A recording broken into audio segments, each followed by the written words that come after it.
Hey, No Experts Allowed family. We're on a break for a few weeks to recharge, so we wanted to highlight a few of our favorite episodes from the past year. Audio quality may vary, but the conversation quality is very high. Well, at least we think so. Enjoy, and we'll be back with a new episode on July 17th. I'm Seth, And I'm Jonathan. and welcome to No Experts Allowed. You know what we love? The Bible.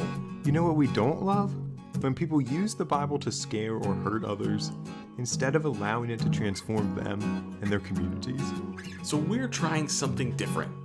Two Bible nerds hosting a podcast that isn't about technical details, but is about two simple questions. What's the story, and what's the point? One of us will prepare for the conversation. Let's call them the non-expert. The other will respond to the story as they hear it. We'll call them, and you, the storyteller. So we can show you that you don't need to be an expert to hear the Bible speak to our world. Join us. Let's tell a good story today. Hello, Jonathan. Hi, Seth. Hello. I don't know. We're out of greetings. So I was just going Hi. with the Hi. most traditional greeting I could think of. I have a question for you. Good. Let's just get right to Get the right to the question. point. No time for this chit-chat nonsense. What would you do in this particular situation? Would you want to ride through the desert on a horse with no name, or ride through the desert on a hot air balloon named Steve? I think I would probably go with a hot air balloon named Steve. No, I wouldn't be more in control, but I at least could see things and where I was going instead of just like endless dunes or flat nothingness. Also, I feel like I'm pretty confident in my ability to, this probably would help me in either situation, but to kind of perpetuate conversation with someone who won't respond to me, whether it is a horse with no name or a hot air balloon named Steve. Like, I feel like the companionship would be enough just because of my imagination. I'm feeling an initial connection to Steve that I don't want to ignore. Okay. I respect that connection with Steve. The only thing that scares me about Steve the hot air balloon is like you can't really direct it. Can you? Like, how do you drive a hot air balloon? Isn't it just pretty much like you can decide when to go up and then gravity slowly brings you down? In some ways, but if I knew how to fly a hot air balloon, I wouldn't be here. I'd be out flying True. a hot air balloon. True. Also, in that song about the horse with no name, I just could never figure out why they don't just name the horse. Fair. You could name it Steve. Then you could at least, like, it would have a name. That's, like, kind of disrespectful. Just like feels like a big power grab. Like, I'm not going to name you because I want to maintain Yeah. authority over you. It's messed up. Name it It Steve. is. Move on. Yeah. Okay. I think I'm with you, though. I think I would take the hot air balloon. Because it'd be a pretty ride, I think, up there. Do you think that we could make it in a hot air balloon across the desert together? Oh, yeah. I don't think it's hard to drive the hot air balloon. Didn't you just say that you thought it was? Well, I don't really think you can use steer. So Fair. I think we could get it. I think we could decide when to go up and when to come down. I think those are the only things you can decide. Let's transition to our passage and see if it has anything to do with either of these. Let's see if it does. Okay. Whew. We're struggling. It's okay. It's good to be together. And it's great to open up the Bible. Right? It is. Let's On our computers. to click open the Bible. Let's see if the Bible can redeem this mess of a conversation. This is Mark chapter 11, verses 1 to 11 from the Common English Bible. When Jesus and his followers approached Jerusalem, they came to Bethphage and Bethany at the Mount of Olives. Jesus gave 2 disciples a task saying to them, "Go into the village over there. As soon as you enter it, you'll find tied up there a colt that no one has ridden. Untie it and bring it here. If anyone says to you, 'Why are you doing this?' say, 'Its master needs it,' and he'll send it back right away." They went and found a colt tied to a gate outside on the street, and they untied it. Some people standing around said to them, "What are you doing, untying the colt?" They told them just what Jesus said, and they left them alone. They brought the colt to Jesus and threw their clothes upon it, and he sat on it. Many people spread out their clothes on the road, while others spread branches cut from the fields. Those in front of him and those following were shouting, "Hosanna! Blessings on the one who comes in the name of the Lord. Blessings on the coming kingdom of our ancestor David. Hosanna in the highest." Jesus entered Jerusalem and went into the temple. After he looked around at everything, because it was already late in the evening, he returned to Bethany with the 12. All right. Happy Palm Sunday, Seth.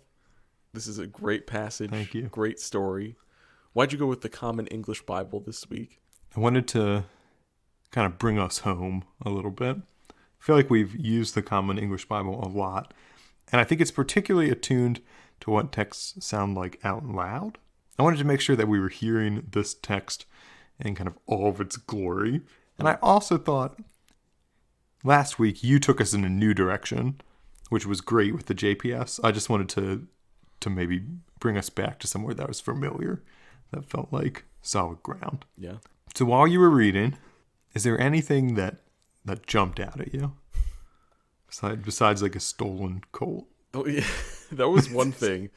Was just like the explanation that Jesus gives them and the fact that that works. Like, what if the person talking to you is the person whose colt it is? Like, I kind of want to imagine what would happen if they weren't able to get the colt.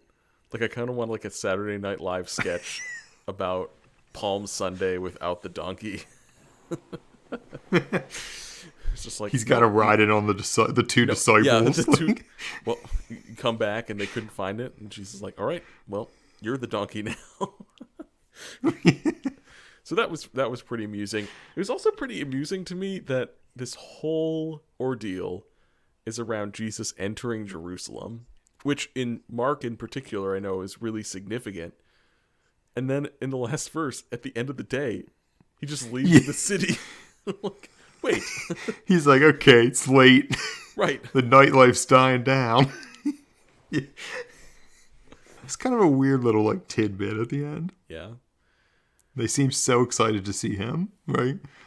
And then he just leaves. Right. Yeah, I'm honestly not really sure what to make of that. I guess they had a sweet Airbnb that could sleep all 13 of them out there, and they couldn't afford to stay in the city. Couldn't afford the one in yeah. Go back out to the suburbs. It's fine. Anything else? I feel like this is like a relatively well-known passage. Yeah, and I think that's what's standing out to me here is, just questions about the specific details, like what's the significance of the clothes and the branches on the road, and what, just a little bit more about what's going on here. Like, what did people who were participating in this, or what did the author of Mark in constructing this want to communicate about Jesus in these moments?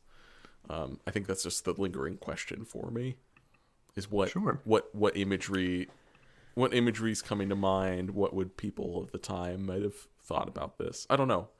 But it's one that we read at least annually in some form. So Mark's gospel in particular, at least in my reading, has this kind of subtle underlying anti-empire thread.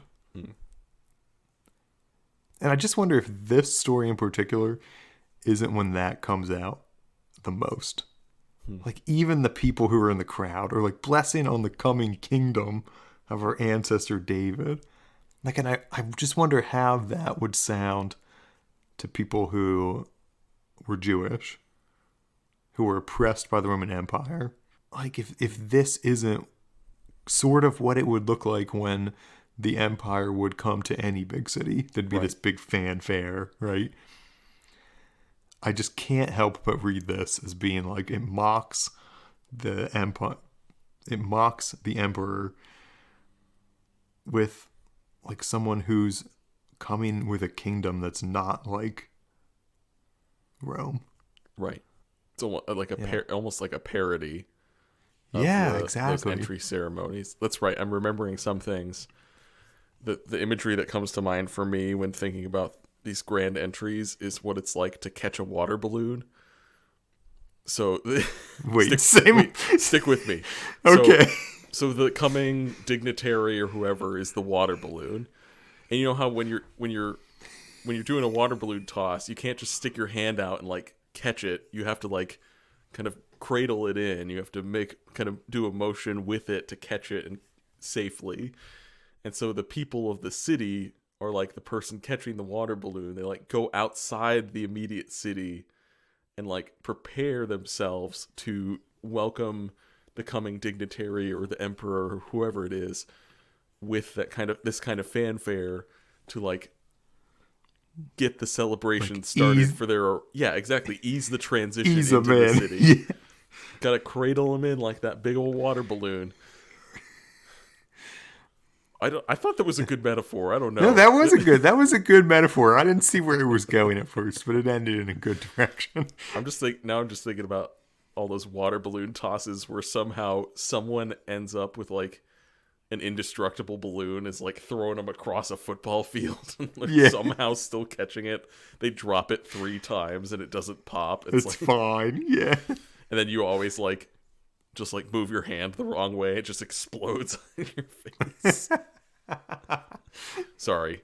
The sun's come out for the first time in a while, and I'm just thinking about all the outdoor activities that I miss. Like water balloon tosses, Like water apparently. balloons. Yeah, that's what I was going to say. Oh my gosh. All right, so in this case, Jesus is the water balloon. Jesus is the water balloon. Exactly. Yes. If you have one takeaway from this episode, that should be it. And Jesus is such kind of, I don't know if this is the right word, a fragile water balloon that he doesn't even have a colt to come in on. Right. That might have been mixed. That was mixing metaphors. Okay, maybe a little bit. But I get what you're saying, though. It's like, I'm imagining that the emperor would come in on like, in a chariot or like some sort of really noble processional or something. And here's just Jesus chilling on a donkey, just probably just prodding around, kind of distracted and, not high up above everyone. Just like people craning their necks to see what's going on. Yeah, and they had to borrow the donkey. Like, I'm It sure wasn't even Caesar his. doesn't borrow horses. Yeah. No, he leases them. It's not even his. Okay, well, that's a good way to do it. You get a new one pretty frequently that way. Yeah, and Jesus comes in with what, 12 disciples? And there's presumably some other people maybe following him like with this crowd. But I would imagine when Caesar goes anywhere, right? There's hundreds and hundreds of people who go with him. Yeah. In front of the chariot, behind the chariot, like his whole entourage. Right. And this isn't like that at all. It's like it parries the whole thing. It's just like that's wild. I feel like we're transitioning to like so close to what's the point. Yeah. And a couple weeks ago, someone asked me what I thought was the most anti-imperial text in the Bible, which I think is a really interesting question. Yeah. And I wonder if this is it. This isn't what I had answered. Like, I wasn't smart enough to think of this on the spot. But man, so I guess my question is like, in what ways do we see Jesus push back against the empire then, and also Jesus pushing back against the ways the empire works today? Right? Even if we don't have Caesar or Pilate. Right. Well, yeah, and for this Palm Sunday, kind of starting for us the Holy Week journey towards Easter too. It's this kind of pushing back against the empire that got Jesus killed. It's Yeah, that kind of exactly. resistance, the kind of movement that he was instigating that made the empire perceive him as a threat and ended up with him on the cross.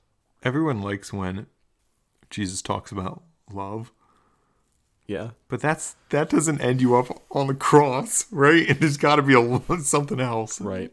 It's got to be more countercultural. At least like the love applies in ways that are countercultural. Well, I'm exploring ideas for how I would respond to that question you were posed with. I'm thinking about the conversation of give to Caesar what is Caesar's and give to God what is Yeah. God's. When asked about taxes, the argument I would make is that Jesus is contending that, okay, Caesar puts his face on a coin, great, like all of this is God's anyway, kind of like Yeah. that kind of anti empire mentality coming through there. And also thinking just about the fact that throughout Jesus' ministry, that the fact that Jesus uses language like kingdom, thinking about a reign and realm that is pervasive, that is powerful in the midst of an oppressed community in one of the most powerful empires the world has ever known. The fact that that language is coming up all the time. The fact that Jesus is given the title and refers to himself as the Son of God, which is a title often reserved that was reserved literally for Caesar, and even hijacking the genre of the Gospels. Like the Gospels were an imperial tool to talk about where the emperors came from, how they were born, and the amazing things that they've done to prove that they are the best emperor that ever emperored. And and then the Jesus movement, the movement of the way comes along and says that's not what a king looks like. And let's talk about Jesus instead and use this format to tell stories that, might not be historically accurate or in the right timeline based on our modern standards today, but perfectly served their purpose of telling a story about who they understood Jesus to be and what about Jesus' character we as readers or as hearers needed to understand. There's so much subversion, even in the format of these Gospels that we can read today. And I don't know. I'm more so stuck on the anti-imperial mindset, and maybe those are some ways that Jesus speaks against it. What do you think about Jesus speaking against empire and that idea today? Well, we obviously don't have a Caesar. Like we do have these kind of institutions that exert almost complete control over people's lives and their livelihoods. I also just wonder, if just like Caesar, they always make promises that they can't keep, and if that isn't maybe one of, if not the fundamental difference between empires of this world and what God's reign and realm look like. Like those promises, right, are always true. Yeah. Yeah. Well, I think you're also assuming that the promises the empire makes are promises that they intend to keep. That True. That them keeping their promises is due to some sort of moral or some sort of inadequacy, when oftentimes the promises are being made to achieve the ends of those who have power, and to hold people out and hold people back. And that's another distinction I see too, is that Jesus was subverting the social norms of not just the empire, but of his community too, by eating with certain folks, by speaking to certain folks, and even doing things like that now.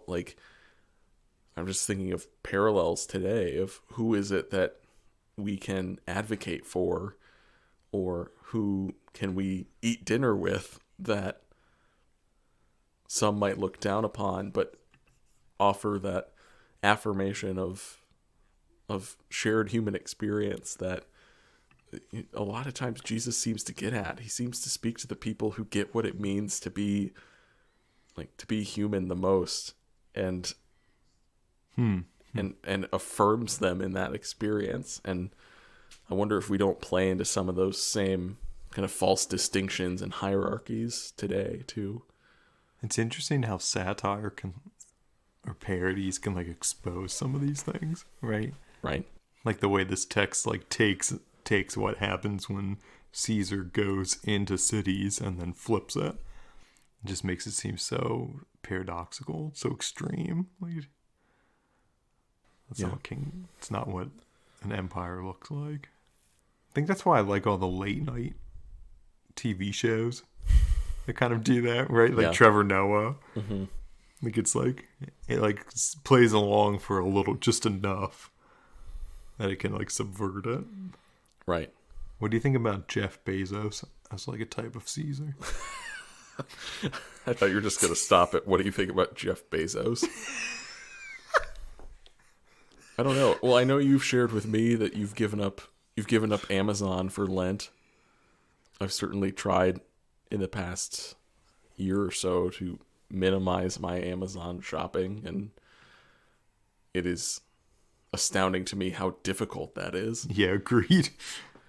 I was just looking at something today. It was talking about we're right around the time of the year anniversary of starting pandemic, and Jeff Bezos has made over $70 billion in the past year, increasing his net worth by like 75% to over like $180 billion. And, he'll counter that like Amazon workers got a raise too. Their minimum wage increased by $1 per hour. So definitely an equivalent example. And I don't know. It's like there are certainly some disconnects between his role and the role of emperor, but in terms of someone who wields unfettered influence, like just literally does whatever he wants, and no one can touch his money, no one can touch his company. There is certainly a level of influence there that is not measured, and I don't know. I'm not sure. Maybe I'm not connecting those last two dots or something, but to see such a gross example of benefiting off of like the most tumultuous, devastating year in at least a generation, if not 100 years, to see someone benefit so much and care so little about those whose backs their wealth has been built on. Yeah, there's some connections being made there. I think it's a little slow for me, though. No, that's okay. And you're right, I gave up Amazon for Lent. It's a lot harder than I thought it was going to be. Like, I just thought, I can just buy everything off another, some other website, like, or go to the actual store right now. But man, it's so pervasive and it's so easy. And maybe some people don't realize this, but Amazon has like two wings, and the one wing is like Amazon.com that ships and sells all those goods, but they also own Amazon Web Services, which is essentially like the backbone of almost a third of the internet. Whenever you stream something from Netflix, that comes from Amazon's servers. Like, there's all these websites. So, admittedly, I haven't cut all of those out because it's almost impossible. The internet, you'd like literally 30% of the sites that you use or more you wouldn't be able to access. Like, they just have this unfettered control over everything that the internet, all the traffic that kind of crosses the internet. It's really quite amazing. So I was thinking about that as someone who has like all of this power, right, and does so little for the workers in Bessemer, Alabama, where they're trying to unionize. For me, that was the impetus for my Lenten practice. Yeah. In Bessemer, Alabama, Amazon worked with the town to shorten the light cycles outside their fulfillment center because pro-union workers were like standing on the corners and they were handing out union pamphlets. So Amazon worked with the town to make the lights shorter so they would have less time to hand those out. And I thought, oh, if that is an empire Right. attempting to perpetuate itself, I just don't know what is. Exactly. It's those back alley dealings that feel a lot like crucifying a carpenter's son from Nazareth who happens to be stirring up a lot of trouble. You know, Yeah. like these things that are exactly. affirming and celebrating and lifting up those who are cast to the margins, those who, like I said, on whose backs the powerful thrive. That's the work that Jesus did, and it's not just work that goes in a good direction. It's work that goes in God's direction, and that's the work that got Jesus killed. The empire panicked; it got defensive because it realized that the holes that Jesus was poking in its narrative and the holes that it was poking in its defenses were real, and the walls were falling down, and they needed to act quickly and swiftly. That's why Amazon's doing these shady things with the town, is because they're like, crap, this could work. This could help. Exactly. This could help people get what they want and like live a better life. We need to stop that from happening to ensure our CEO can still pad his pockets and again make $70 billion in personal wealth My gosh. in the past year. It's that work. It's to call it kingdom work, to call it work of the reign and realm of God.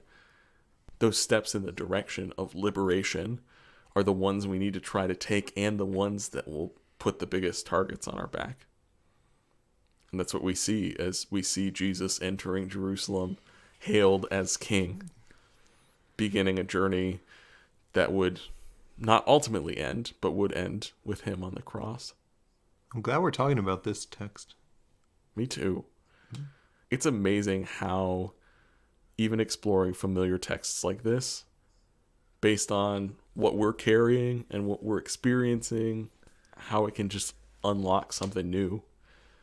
It also goes to show you that the lens that you carry to the text is very important, and being unbiased is, I would say it's not possible.